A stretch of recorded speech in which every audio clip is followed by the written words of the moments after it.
All right, so I'd like to welcome everybody out to the Perfect Storm. Tonight we're going to talk about a couple different things that really kind of go into our kiddos and what they're struggling with. So a couple topics that we're going to hit on are traumas, toxins, and thoughts. We also look at those as different stresses, physical, emotional, and chemical stresses that wreak havoc on the nervous system, right? So this important disclaimer here, I'm going to read it because we're also doing a Facebook Live tonight, and I'm not sure if you can see everything here. So it says each individual element discussed and explained in this workshop is supported by scientific research. However, like all forward-thinking and cutting-edge practitioners, we have put that science together into a collective application so as to best serve these kiddos and get the best results in a drug-free manner. Putting the whole collective together is the theory behind this work, and the proceeds from this workshop, in fact, are going towards research directly related to investigating and proving that theory. So, my name is Dr. Justin Turner, and I'm a pediatric chiropractor. A little bit more about me. I'm a single full-time father. I got my bachelor's, started at what's called Columbia Basin College, finished at Parker College of Chiropractic. I got my doctorate of chiropractic at Parker University here in good old Dallas. I'm a member of Epic Practice, so we're constantly training, constantly learning new things, staying ahead of the game. I'm a graduate of Epic Pediatrics training course for children and children with sensory issues. And we're constantly, at least 2 to 4 times a month, with different docs that are training in the same stuff. I'm a member of the National Wellness Foundation, which is who has brought who I've teamed with to bring this presentation to you all tonight. Practices around 50% in pediatrics, and more, at least half, if not more, are sensory spectrum cases. The other 20 is dealing with anxiety, depression type issues, not only in kids but also adults. And again, like I said, constant training. We're always trying to stay ahead. We're always trying to come up with the new and stuff that we can better care for our practice members. So my why. Why do I do this? Why do I get out? Why do I talk to everybody? Not my favorite thing to do, but I will tell you that it's because of these kiddos here, right? These are my kids. Well, this one here is my kid. This is my 11-year-old son, Jacob. And I'm going to talk a little bit about his story.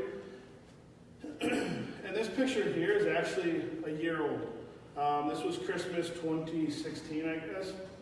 That's my son, Jacob. That's my nephew, Jackson. And that's my little niece, Aaliyah.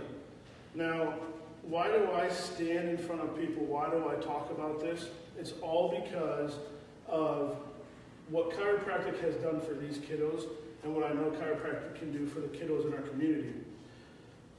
Jacob went through a difficult pregnancy. He went through a difficult birth. He was technically, I guess you could say, an emergency C-section. And we're going to talk more about C-sections tonight. But his C-section and his traumatic birth really set forth a lot of things that I never knew.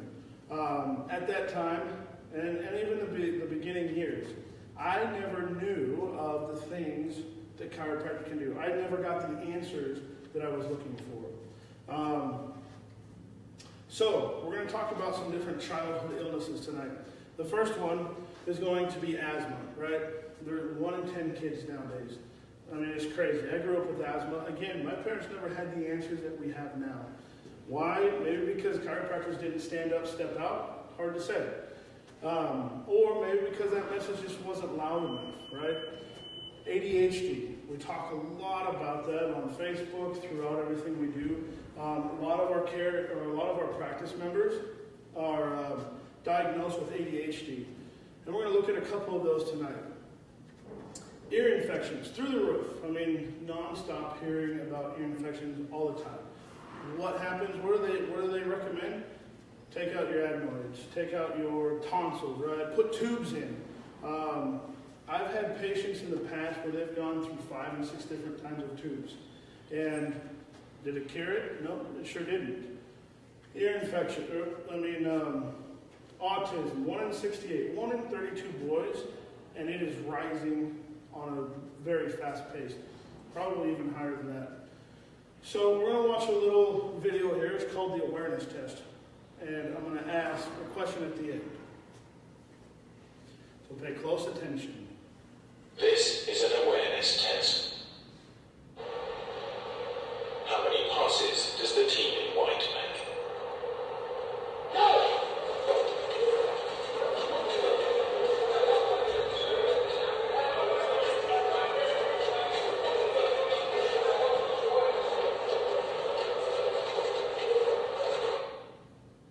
The answer is 13. Is that what you got? No, you missed it? But did you see the moonwalking bear? Did you see the moonwalking bear? I didn't see it either. It's going to come in from the right side of the screen, right there.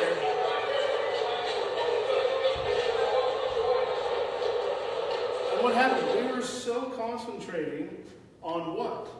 We were concentrating on the ball being passed to the team in white, right? We never saw that. So it's easy to miss something that we're not looking for, right? That's what sets us apart from not only the medical community, but even more from other chiropractors in the profession.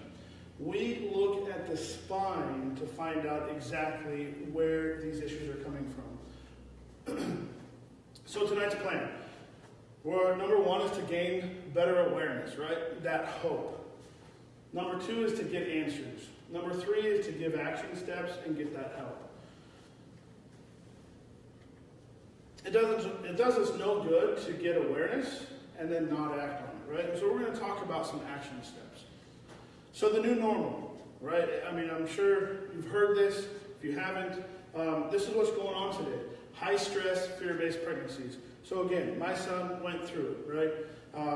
Our OBGYN talked us into having him delivered earlier. We see these C-sections constantly coming out. It seems like there's a rise. We're going to actually look at a slide here in a bit of the rise of C-sections, right?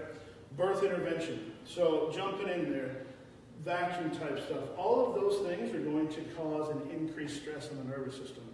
Stressed out, wound up babies. Now, wound up, I mean, just they can never settle down.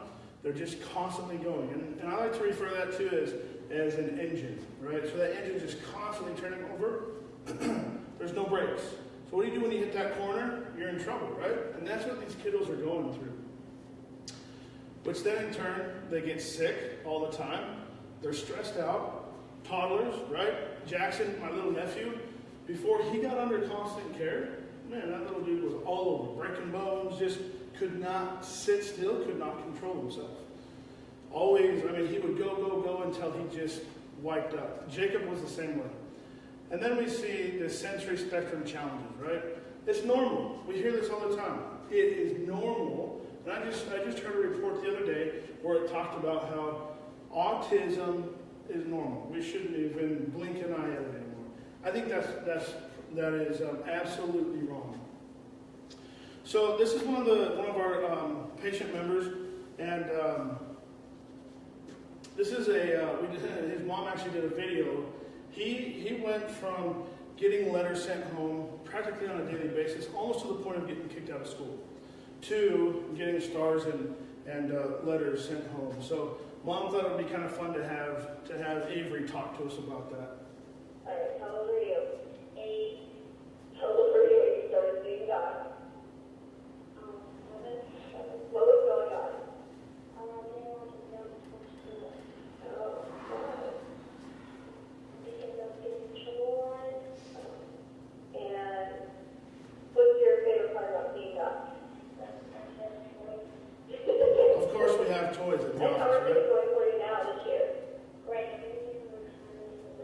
Every single D-A-Y. Wow. Awesome. Heck yeah, that's awesome. And we celebrated that in the office, right? Because he went from getting notes home to getting stars home on a daily basis, sleeping better, acting better, getting along with his brother much better. So we're going to talk a little bit about the neurostructural of chiropractic. So many times we hear that chiropractic is one thing, back pain, neck pain, right? That's what everybody thinks. It's so much more than that. It's not just about sore backs. The function of the nervous system is to not only perceive or understand, take in the environment, and coordinate, but it is also to coordinate the behavior of all other cells.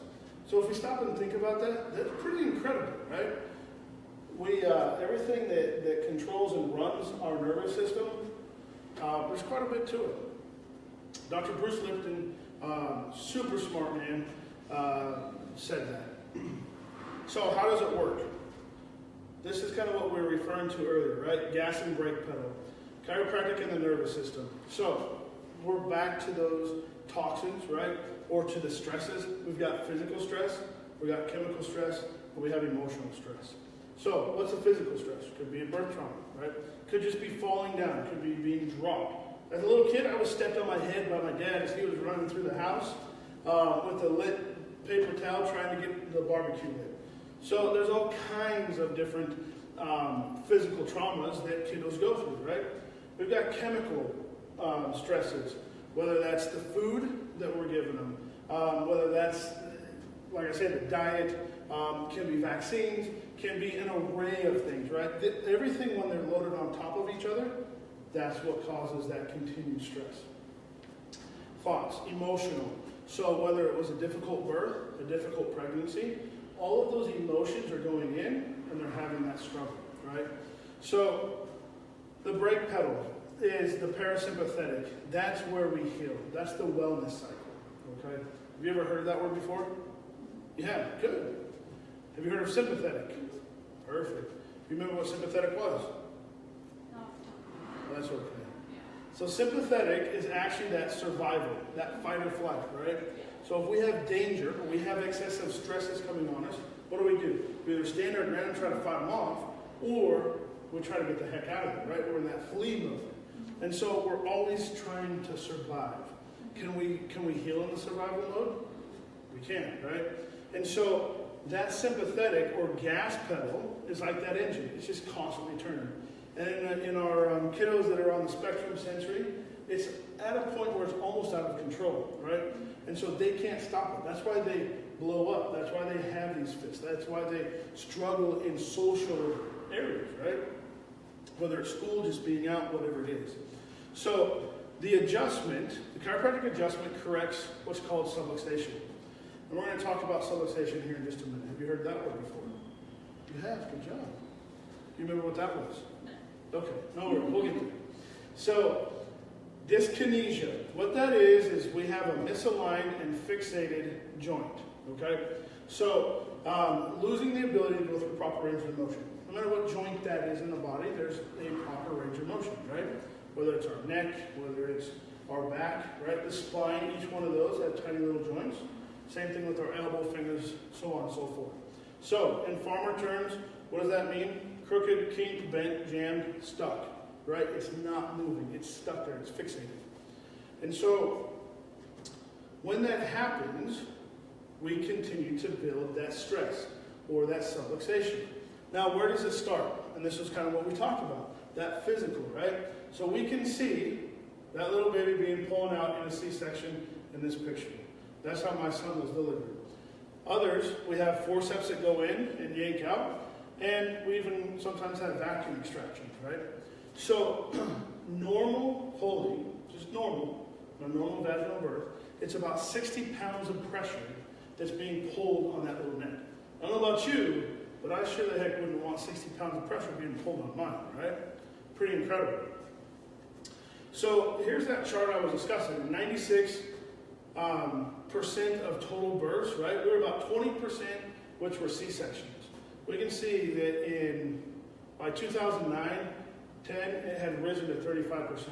Close to almost half were being pushed to go towards C-sections. My guess now, 8 years later, it's probably even higher than that, because now everybody is scheduling to have that C-section, right? They don't even want to go through the vaginal birth anymore. So we're going to watch a quick little video. Facebook, if You know, just this is a little disclaimer. It's a little graphic, so you may want to look away, but here it is.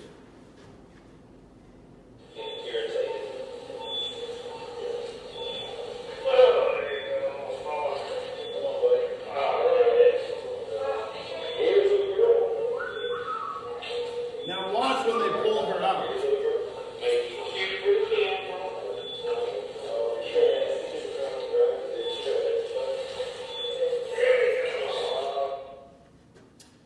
Yeah, and you can't see, Facebook Nation, you can't see the looks in here, but I'm guessing your look on your face is the same as we have in this room. Pretty incredible, right? I mean, to sit there and watch them. Now, that's where a lot of those fixations come from. As they sit there, that's why we see torticollis. That's why we see all of these babies under amazing amounts of stress, right?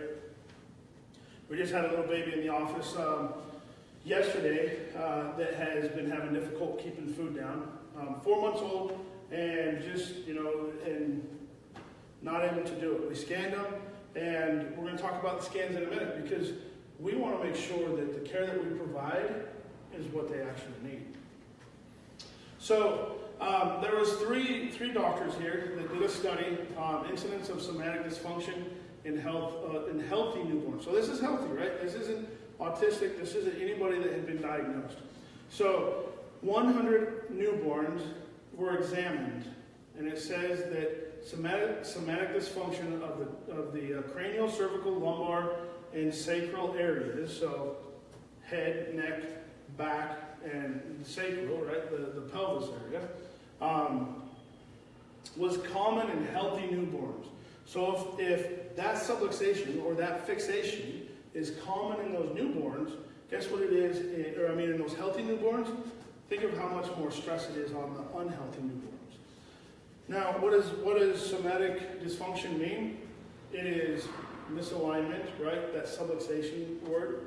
It's also fixation, being stuck, and then we always have that decreased range of motion. So we should have certain ranges of motion for each joint, and we see a lot of that with them.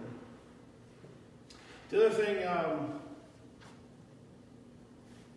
that it talks about that, the context is recent evidence suggests that there should be adjusting or treatment of these areas. Now, if it was me, I would want somebody that specialized in that, right? That did a very specific adjustment to the areas that need it, not just a global one. So, subluxation, there it is, big word. Remember that word, okay? That's the important one. So, what subluxation is it's an interference in the nervous system. It shuts down that communication from the brain to the body. And it also causes issues with the body sending information back to the brain.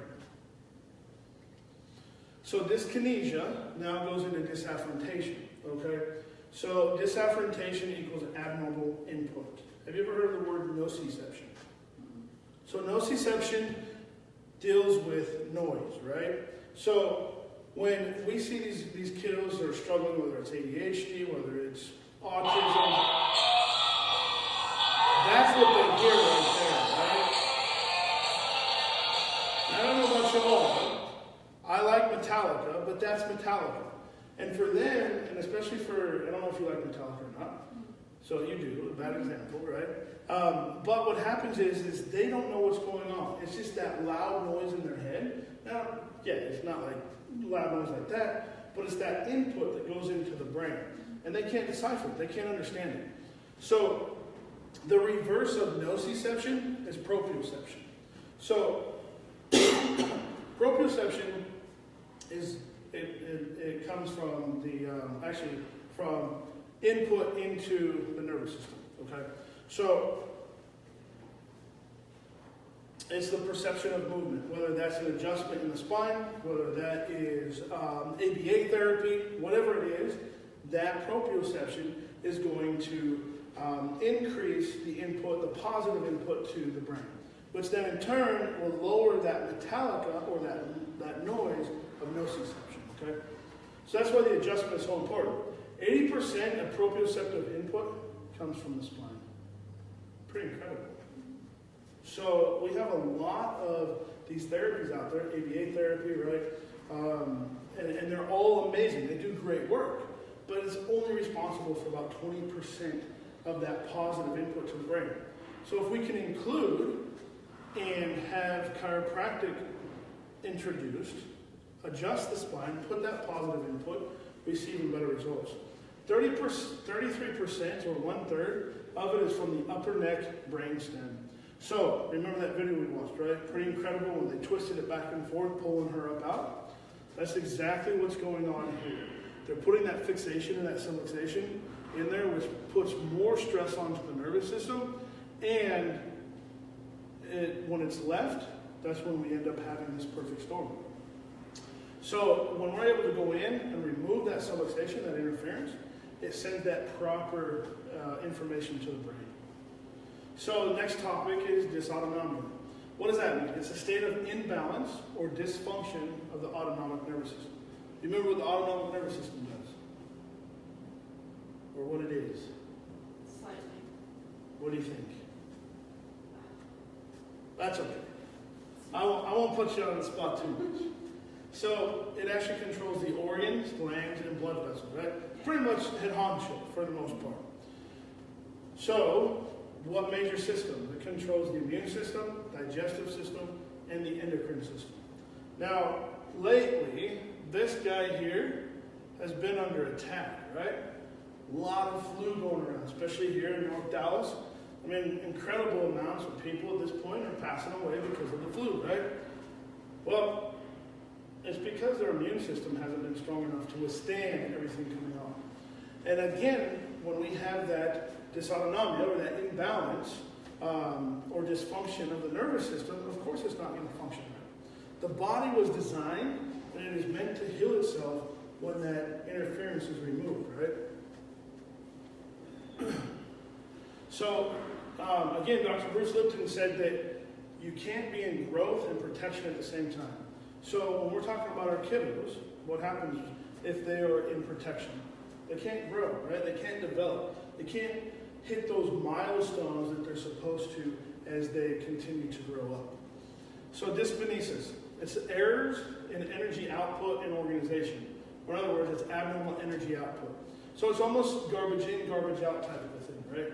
So if we're putting garbage into the brain, we're going to get garbage out. It's going to be that disconnect across the whole thing. So the sensory storm. Let's back up. So abnormal energy output, what that does, and we're going to look at the scan here in just a second. When we have that abnormal energy output, we have a scan that looks just like this. And that is abnormal function, okay? So the sensory storm. Normal, we like to see nice white bars that are pretty even on both sides, okay? So this test here is what's called the EMG, static EMG. And this actually takes a look at that nerve to muscle communication, okay? So it's one of 3 that we actually do in the office. Now, this here is going to be a case that we're going to talk about of one of the other docs that actually trains us. This was one of the first kiddos that went through the whole thing, right? So he came into Dr. Tony's office, mostly nonverbal, maybe said 3 to 5 words. He was unable to follow directions. He was diagnosed autistic, right? He had no eye contact, perception, nothing. He was very emotionally disruptive. So Jacob, at the age of 1.5, my son, his pediatrician had thought about diagnosing him with autism because he was out of control, running around, just going crazy, right? Well, he had gotten back from a seminar and said, oh yeah, every kid that runs around and misbehaves is autistic. And I had a big problem with that because I knew that he was probably not autistic, but that he needed help, right? I had all these questions. And I never got any answers for it. And so many times as parents, we're not getting the answers that we need. So back to here. He's a horrible sleeper. No interaction with parents, siblings. Like I say, diagnosed with autism. In July, started care that same day when he went to Dr. Tony's office. So this is Evan. This is the little boy we're talking about. Okay. So what I want you to focus on is how he interacts with his mom in this video. Bye, Kristen.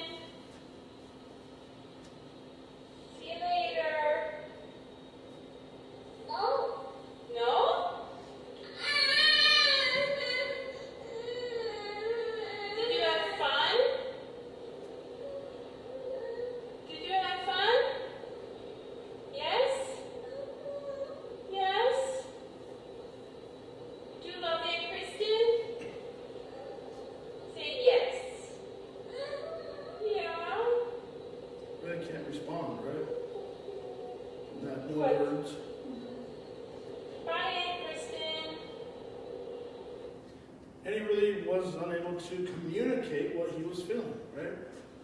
So after 4 weeks under care, he fell asleep in the parking lot at 4 p.m., slept all the way until the next day at 7. He began talking more within days, imitating speech for the first time, right? Never really done that before. He was playing with his brother and sister and imitating their play, doing funny things purposely to engage us. He was pooping a ton, right? And so we see that all the time. These kiddos are usually bound up, and their GI function is not functioning properly because of what's called the vagus nerve. And the vagus nerve actually comes off the base of the brain, off the brainstem, and it goes down in and it controls most of the function of the GI. When we have that fixation, that subluxation up top, then it automatically shuts it off. The other thing that shuts it off is that sympathetic. So when that sympathetic dominates, it causes that vagus nerve to just shut down. It says, okay, we don't really need the GI tract to function in order to survive, right? And so it just shuts down every system that doesn't really need to continue surviving. So he developed a fever. Now, what does that mean? Is a fever good or bad? It's good, exactly. Fever is good. It means that they're able to heal, right? The body was designed to bring on fever so that it can burn off whatever the garbage is that's in the body affecting it, right? So now after 4 months, speaking in complete full sentences, exploding with development and speech, he began sleeping better, behaving better, potty trained, never sick, nearly back on track. Pretty incredible. So we're going to show one last video of Evan after 12 months in care. Right now, this one always brings a tear to my eye just because it's the sweetest thing there is. Hey, smiley boy. What do you have? Hi, darling. Evan. Yeah, your name's Evan. And how old are you going to be, Evan? 4. When are you going to be 4? Until I'm 17. Oh, yay. What do you have on your face? You have dimples. I know how to use I mean, is there anything cuter than that? To me, that's what it's about. If that little kiddo had not gone to Dr. Tony's office, there's no way he would have been acting that way. So if you remember that first video where he was just nonverbal, right? And now he's talking about he knows how to use his dimples. I wish I had dimples so that I knew I could learn from him. So now we're going to talk about Ahmed. Ahmed is one of our practice members. We've been seeing him for a while now. When he came into the office, he was disconnected, right? Sensory condensation from the glass. They moved down from Minnesota in September. He came into my office in December. Now, being in Texas, right, I mean pretty much all your life, when glasses sweat, well, that condensation on a glass was too much sensory overload for him. So it was that noise, that excessive noise, like that Metallica that we played, that was going in. It was too much input into his nervous system. So what would he do? As soon as he got water on his hands, he would chuck the glass and break it, right? Unable to communicate what he wanted. They're, again, nonverbal. Loud areas, it just destroyed him. That gas pedal, right? It was that overload of the engine. He would hit his mom. He would hit his ABA therapist. He had meltdowns in public. Just go crazy in public, right? Again, GI wasn't working. He was always complaining of stomach pain and crying due to pain. When he first came into the office, he would bend over and just sit there and cry because he was in that amount of pain. So, what did mom and dad do? They went and got him tested for gluten. He wasn't intolerant to it. So now what's the next step? You wouldn't know, right? So, what happened when he started getting care in the office? Whoops. He started expressing life. And that's why we named the office Expressing Life. Because that's what we want kiddos to do, right? We want them to begin expressing life. He started speaking in full sentences with eye contact. Coolest thing I have ever had or seen is when he walked in and asked me, "Hi, Dr. Justin, how are you doing?" And going from not being able to speak to asking me how I was doing, asking me what my favorite colors were, so on and so forth. He can now sit in the baggage claim with babies crying all around him. no issues, right? Eye contact, he makes his own breakfast, not the gluten intolerance, and not severe freezing issue. He used to freeze all the time. And so like he would get stuck in one area, couldn't move for 30, 40, 50 minutes. Now he just goes throughout the day. So we don't guess, we test. And what I mean by that, we have 3 different tests in the office. Now Ahmed, if you look at this one, this is that EMG that we saw earlier on the other one, right? And you can see that black line, that's his nervous system, how it charted. So you can see it went completely off the charts there, right? Normal is that white area there, and then we've got green +1, blue +2, and 3 is, or red is 3, which is severe. So you can see most of his scan is outside that ring. Once we got through several visits, now you can see his black line has stayed within that white line, right? So he went from being completely overloaded to being able to heal, function, and do the things that he wanted to, express who he is, right? The next one is what we call rolling thermal. That takes a temperature on both sides. So we can see here that we had a big red pattern here, right? Next scan, it switched over to this side. Last one, we got those nice white bars there, right? Now Ahmed's still under care. He's 14. He's been stuck in that for so long that it's taken us longer, right? And that's why we test, because we want to make sure that Ahmed is getting the best care and for the length that he needs. Instead of just saying, yeah, come on in, oh, you look better, right? The last one here is that sympathetic and parasympathetic. So we want to see him in that green box, which he started there, but at the same time, this test here, he moved his hands along. And so it wasn't a valid test.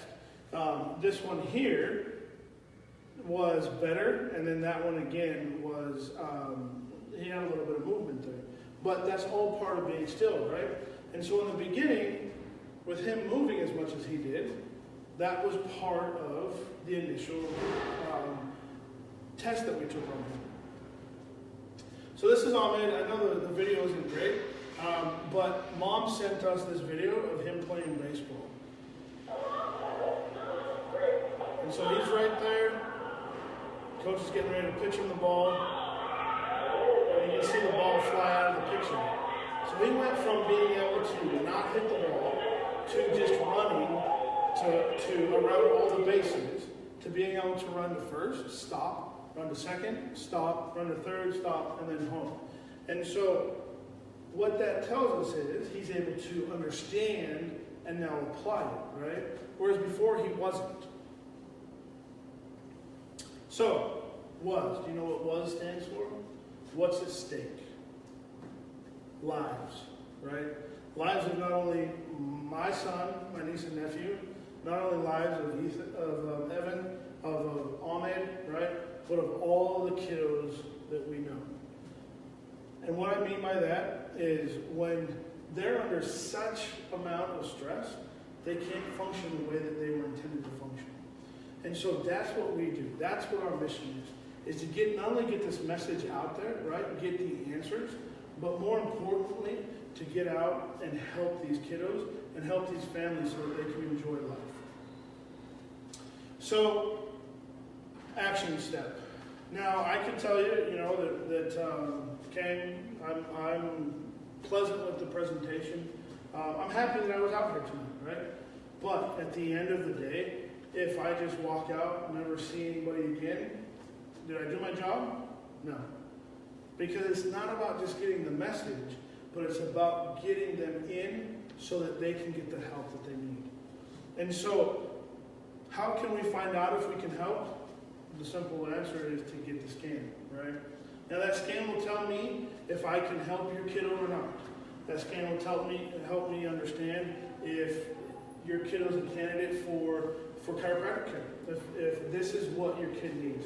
We're not guessing. We will know without a shadow of a doubt that this is exactly what they need when we get that scan. So what do we do with that?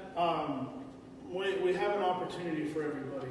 The exam and consultation normally is $150. That includes the case history, the consultation with me. We sit down, we do the scan, we do some ranges of motion, we look at to see what the subluxations are. That also includes on the second day our report of findings. Because I take all of that information on day one that we call discovery day, and I go and do my homework. Then I come back, sit down, we go over the entire report, if I can help, and how long the duration of it is going to be. So for the initial, like I said, the initial consultation, the initial visit is $150. For those that not only bring in or mention this Facebook Live, but those of you that are here, it's $69 for your kiddo. If you want to do the entire family, it's $99. Because we know that mom and dad, y'all have been under tons amount of stress trying to get the answers, trying to understand, trying to help your kiddo. And we know that stress has caused some issues with y'all as well. So we see the best growth when our families are under care, and that's why we offer such an amazing deal. So again, why do I do this? What is my why? Because lives are at stake. Not only for mom, baby, and kiddos, but for the entire family. So I just want to thank everybody for coming out tonight, and if there's any questions, let me know.